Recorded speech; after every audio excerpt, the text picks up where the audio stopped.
how can we how can we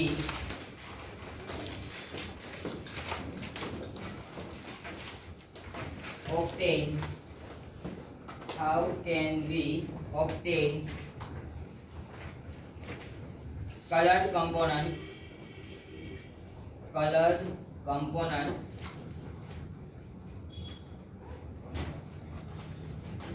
bracket માં die in bracket die માથામાં નાખવાની નહીં bracket or from the blue or black ink from the blue or black ink ખબર છે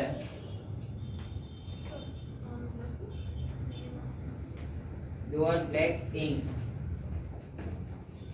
explain it in detail with suitable diagram explain it in detail with suitable diagram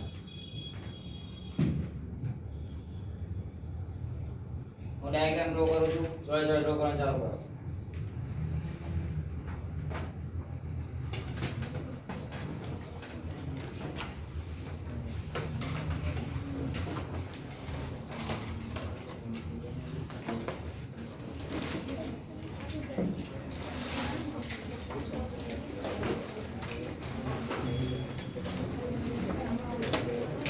અવાજ ન થવો જોઈએ ભાઈ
તો નેક્સ્ટ આપણી થિયરી કઈ છે? ઓલરેડી આપણે એવું શીખ્યા હતા કે સેપરેશન ટેકનિક્સ છે. તો સિમ્પલ ટેકનિક્સ થી આપણે અમુક સબસ્ટન્સીસ છે એને આપણે સેપરેટ કરી શકીએ. બરાબર? હવે વિચારો કે સપોઝ મારી પાસે લાસ્ટ ટાઈમ વાત કરી હતી ચણાનો લોટ છે ને એની અંદર તમે આયર્ન નેલ નાખી દીધી છે તો by the hand picking method તમે સેપરેટ કરી શકતા હતા. પછી બાય ધ સીવિંગ ચાળવાથી પણ તમે શું કરી શકો છો? સેપરેશન કરી શકો. પણ જો કોઈ ઓર્ગેનિકલી કમ્પાઉન્ડ છે અને ઓર્ગેનિકલી એટલે કેમિકલી, તો કેમિકલ કમ્પાઉન્ડ છે એના કમ્પોનન્ટ્સ તમારે શું કરવા છે? સેપરેટ કરવા છે. તો એ સેપરેટ કરવા હોય તો આપણે ઈઝીલી સેપરેટ કરી શકતા નથી. તો એના માટે સ્પેશિયલ ટેકનિક્સનો યુઝ થાય છે. ઓકે, તો અહીંયા હવે આપણી પાસે કઈ ટેકનિક છે? સોરી, કયો કમ્પોનન્ટ છે? ડાઈ એટલે માધ્યમ નાખો છો એને કલર. ઓકે, ડાઈ નો મીનિંગ શું થાય? Coloured components. તમે અત્યારે એક જ સરખો સ્કૂલ ડ્રેસ પહેરીને બેઠા છો પણ એનો કોઈ કલર ફિક્સ છે? યસ. તો એ કલર ફિક્સ છે, કલર દેખાય ઇટ મીન્સ કે એમાં શું યુઝ થઈ છે? ડાઈ યુઝ થઈ છે. ઓકે, તો હવે તમારી પાસે ડાઈ છે તો એ ડાઈ ની અંદર આપણી પાસે બે ઇંક છે, એમાંથી કોઈ પણ એક ઇંક લઈ લેવાની, આઈધર બ્લેક આઈધર બ્લુ. અત્યારે આ રેડ માર્કર છે એને બ્લેક અને બ્લુ માર્કર આવે ક્લાસ ની અંદર આવશે કોઈ ટીચર તો એની અંદર ઇંક ફિલ અપ કરીને આવશે. એ જ ઇંક ને મેં અહીંયા ફિલ અપ કરી છે in the watch glass. Okay, હવે આ વોચ ગ્લાસ ની અંદર તમે ઇંક ફિલ અપ કરો છો પણ પછી જો એને ડાયરેક્ટલી હીટ નથી આપતા, એને વોટર ઉપર રાખીને હીટ રાખ્યું છે. તો સિમ્પલ આવી ટેકનિક યુઝ થતી હોય ને તો એને કહેવાય વોટર બાથ. જો તમે વોટર ઉપર રાખીને કોઈ પણ ટર્મ્સ ને શું કરો છો? ગરમ કરો છો તો એને શું કહેવાય? વોટર બાથ. જો અહીંયા વોટર ની જગ્યાએ સેન્ડ હોય તો એને શું કહેવાય છે? સેન્ડ બાથ. ઓકે, હવે મેઈન ટર્મ કે મારી પાસે આ આલ્કોહોલ હતો, હવે સોરી ઇંક હતી, તો ઇંક ને ડાયરેક્ટલી હીટ શું કામ નથી કર્યું? બીકોઝ કે આ ઇંક છે ને એની અંદર few types or proportion of કોણ પ્રેઝન્ટ છે? આલ્કોહોલ. આલ્કોહોલ છે ને આપણે મૂવીઝ ની અંદર જોઈએ છે કે જે કોઈ પાર્ટીઝમાં એમાં ગયા હોય ત્યાં આલ્કોહોલ જોડ્યું હોય પછી સળગાવશો તો એ આલ્કોહોલ સળગે છે, રાઈટ? તો તમે જો આ ઇંક છે એને તમે ડાયરેક્ટલી હીટ કરો તો એની અંદર કોણ પ્રેઝન્ટ છે? ઓલરેડી આલ્કોહોલિક ફોર્મ પ્રેઝન્ટ છે. હવે આલ્કોહોલ પ્રેઝન્ટ છે તો શું થશે? ડાયરેક્ટલી સળગી જશે. કોઈ પણ વસ્તુ ડાયરેક્ટલી સળગી ગઈ તો પછી આપણને નથી ખબર પડવાની કે એની અંદર કમ્પોનન્ટ્સ હતા કે નહોતા. બરાબર? સો એને ચેક કરવા માટેથી આપણે એને શેના ઉપર રાખીને ગરમ કરીએ છીએ? વોટર ઉપર રાખીને ગરમ કરીએ છીએ. ઓકે, હવે જો અહીંયા પેલા અરેન્જમેન્ટ કેવી રીતના છે? એક ટ્રાયપોડ સ્ટેન્ડ લીધેલું છે. ત્રણ વર્ડ્સ યાદ રાખજો. જો કેમિસ્ટ્રીમાં મોનો કે ને એટલે સમજવાનું 1. મોનો કે એટલે શું થશે? 1. ઇફ ડાઈ કહું તો 2, ટ્રાઈ then 3 and tetra તો 4. ઓકે, તો મેં વર્ડ કયો યુઝ કર્યો છે? Tripod. Tri it means that 3. Tri નો મીનિંગ શું થશે? 3. હવે જો એ 3 છે એનો મીનિંગ કે એની પાસે જે લેગ્સ ફોર્મ થયા છે 1 2 એને કે એની બિહાઇન્ડ માં હશે એ શું છે? 3. ઓકે, હવે આ ટ્રાયપોડ સ્ટેન્ડ છે, ઘરે ગેસ નું સિલિન્ડર જો સ્ટવ આ રીતનો હશે અને વચ્ચે ઓલો કંઈક સળગતો હોય છે, રાઈટ? તમારા મમ્મા છે ને આની ઉપર કોઈ પણ વસ્તુ રાખે છે, રીઝન કે એની પાસે આ 4 બેઝ છે, એના વાઇઝ એ તપેલી હોય કે કોઈ બીજું હોય કુકર એ એમ નામ રહી જાય છે.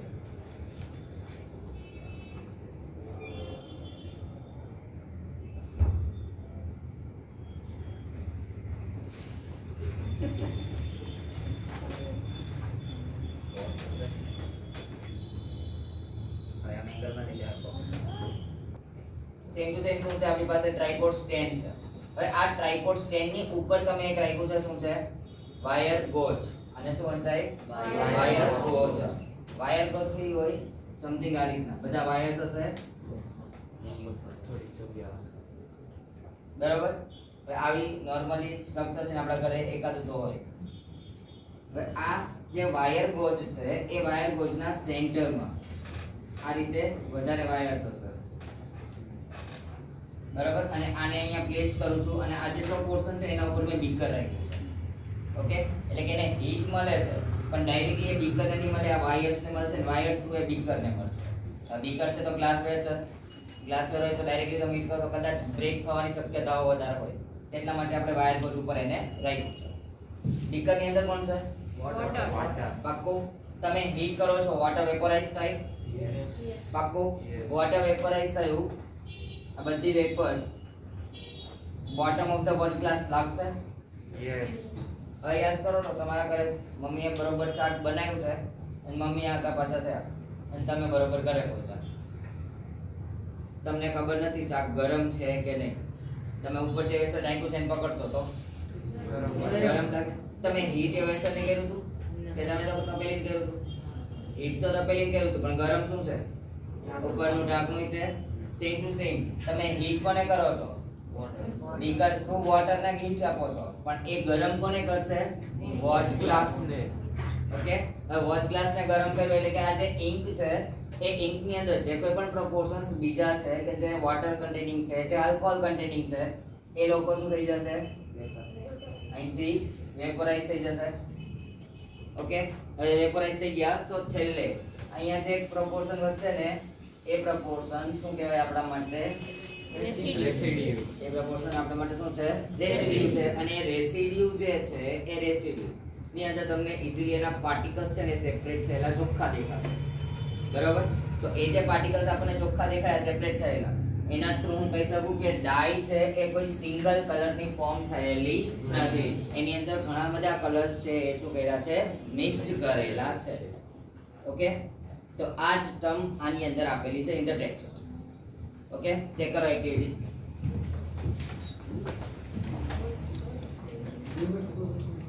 Activity 2.4. Fill the half of a beaker with the water. તમારું beaker છે એને કેટલા વોટર થી ભર્યું છે? આપણે half of the water થી fill up કર્યું છે. Then next, put a watch glass on the mouth of the beaker. આ છે ને એને bottom કહેવાય, આ ઉપર છે ને એને mouth કહેવાય. તો mouth ઉપર તમે શું રાખ્યું છે? watch glass. Put a few drops of ink on the watch glass. આપણે ink રાખી છે એમાં? કઈ ink છે? black. Then now start heating the beaker. તમારે કોને હીટ આપવાનું છે? beaker ગરમ થયું તો અંદરનું વોટર ગરમ થયું, વોટર ગરમ થયું તો વોટરની વેપર વોચ ગ્લાસ ને ગરમ કરશે. Done. We do not want to heat the ink directly. આપણે ઇંક ને ડાયરેક્ટલી હીટ કરવા માંગતા નથી. શું કામ નથી કરતા? આલ્કોહોલિક ફોર્મ હોય તો શું થાય? સળગી જાય.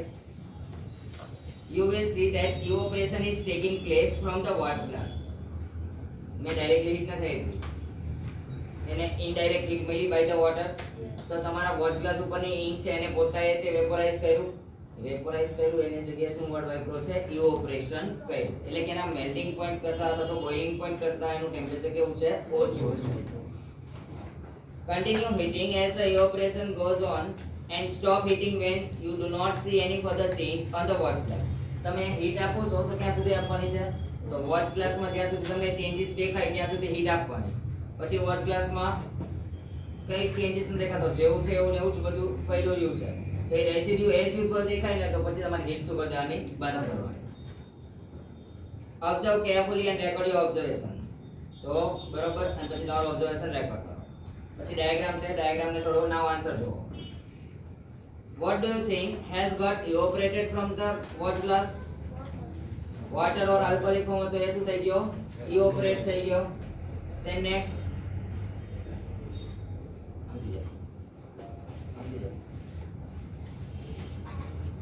ગમે ઈ એક આવો ને આમ હિસાબ કરું તું વાય જોવે છે આરામ.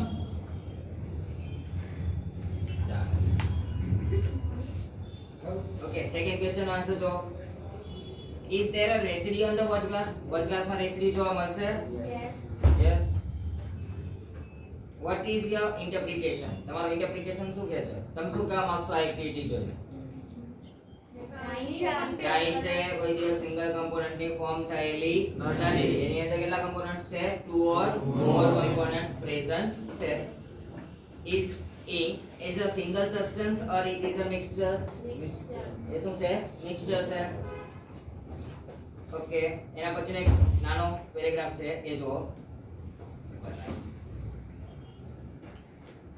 We find that ink is a mixture of a dye in water. ink છે શેનું mixture છે? dye. એનું શેમાં બનેલું છે? water ની અંદર mixture બનેલું છે. Thus we can separate the volatile component from its non volatile solute by the method of evaporation. હવે આ ટર્મ સમજો. તમારી પાસે રેતી છે, પાણી છે, બંનેને મિક્સ કર્યું. મિક્સ થશે? નહીં થાય. પછી હું રેતી અને વોટર વાળું જે આખું સોલ્યુશન હતું એને હું ગરમ કરું છું, બધું પાણી જતું રહ્યું, સેન્ડ પાર્ટિકલ્સ રહી ગયા. તો અહીંયા તમને બે વર્ડ આપ્યા છે, વોલેટાઇલ અને નોન વોલેટાઇલ. સેન્ડ હતી ને મારા માટે નોન વોલેટાઇલ હતી. નોન વોલેટાઇલ એટલે ઉડી શકતી નથી, ઉડી જવું એટલે વેપોરાઇઝ થતું નથી. પણ વોટર છે એ વોલેટાઇલ છે, વોલેટાઇલ હોવું એટલે વેપોરાઇઝ અથવા તો ઇવોપરેટ થઈ શકે છે. ઓકે, તો અહીંયા ઇન્ક અને વોટર હતું, તો વોટર ઇવોપરેટ થઈ ગયું, પણ ઇન્ક છે કેવું છે? નોન વોલેટાઇલ છે, એ ઇવોપરેટ થતું નથી. અને યસ વિઝ્યુઅલ તમને તમારા વોચ ગ્લાસ ની અંદર જોવા મળે. ડન? આવડશે? Okay, stop.